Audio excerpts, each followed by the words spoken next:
I hope that you're all finding meaningful ways to connect over these high holy days. As I reflect over the past year, it's been filled with challenges even before any of us knew what COVID was. Since last Rosh Hashanah, I've lost my father, my hero. I've supported my very independent mom as she's faced these trying times without her partner of 65 plus years.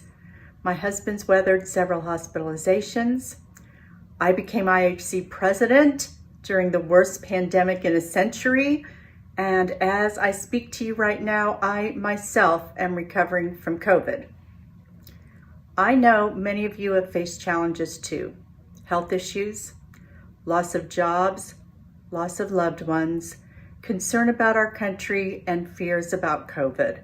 This is a lot to hold on to. And I can't think of anything more powerful to hold on to than each other. Because of you, because of the power of our connections, I remain optimistic about our shared future. I really can't begin to describe my overwhelming gratitude to all of you who have stepped up to help our synagogue weather this storm. And I know many of you feel it too. The support of our beloved clergy, the professional staff, lay leaders, and dedicated volunteers. We are here for each other. We step up for each other. We stand beside each other. And that's a legacy that I'm really proud to be a part of. You must be too. I grew up here at IHC. My consecration and confirmation pictures are up on the wall in the hall. I refuse to disclose what years they're from. Like many, my involvement has ebbed and flowed over time. I moved away and lived out of state for several years, but luckily for me, I found my way back to this loving and supportive community. For me, our congregation has been a place I can count on to be with others on any given Shabbat, as well as a place to celebrate milestone events and a source of solace and support in the darkest of moments. My husband Bill and I were married at IHC in our beautiful sanctuary. And then after many wonderful years together, he became ill, seriously ill with meningitis. When we went to the hospital on August 3rd of 2014, I had no idea it would be well over 4 months before he would come home. And he came home having to learn many things we all take for granted, like how to swallow, how to walk, how to write, and even who he was.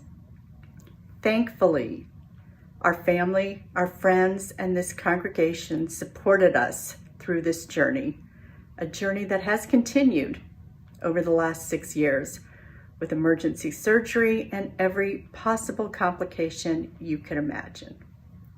There have been many dark days, but this congregation truly gave me the support and strength I wanted and needed and continue to rely on. And this congregation is all of you. The doctors who saved Bill's life and supported us through this ordeal, Dr. David Josephson and Dr. Mason Goodman, they're part of our congregation. The clergy who provided compassionate support again and again, they're the core of our congregation. The professional staff, lay leaders, volunteers, and you, our members, make IHC the special place I call a second home. And that's my personal why IHC. A few years ago, I was asked to join the board. My life being what it is, at first I thought it was too much to take on. But as I reflected on all IHC has meant to me, I wanted to give back. I wanted to make sure the same level of care would be there for you, for anyone in crisis. As Rabbi Hillel said, if I am not for me, who is for me? And if I am only for myself, what am I? And if not now, when? So I said yes. By serving in leadership at IHC, I've strengthened the Jewish values that have been an anchor to me in these challenging times. But I never thought I would become president. When I was approached about being president-elect, I knew that would be a decision Bill and I would make together. I've learned more about the medical field in the last 6 years than I ever expected to or wanted to. Along with caring for Bill and my position at Butler, I knew being president would be a sizable time commitment, although Patty and Mark both told me a manageable couple hours a week. Right. Bill is very protective of our time together, so I approached him cautiously, expecting him to express concern about my time. I couldn't have been more wrong. When I asked him, he got a big smile on his face. He spread his arms out wide and he said, "Honey, I can't think of a better way for you to give of your time. You have to do this. And after all, if you take care of the health of the synagogue half as well as you've taken care of my health, the synagogue will thrive. You have to do this. Do this for both of us." So I said yes again. And as with Bill's help, this pandemic has thrown me and really all of us into unknown waters.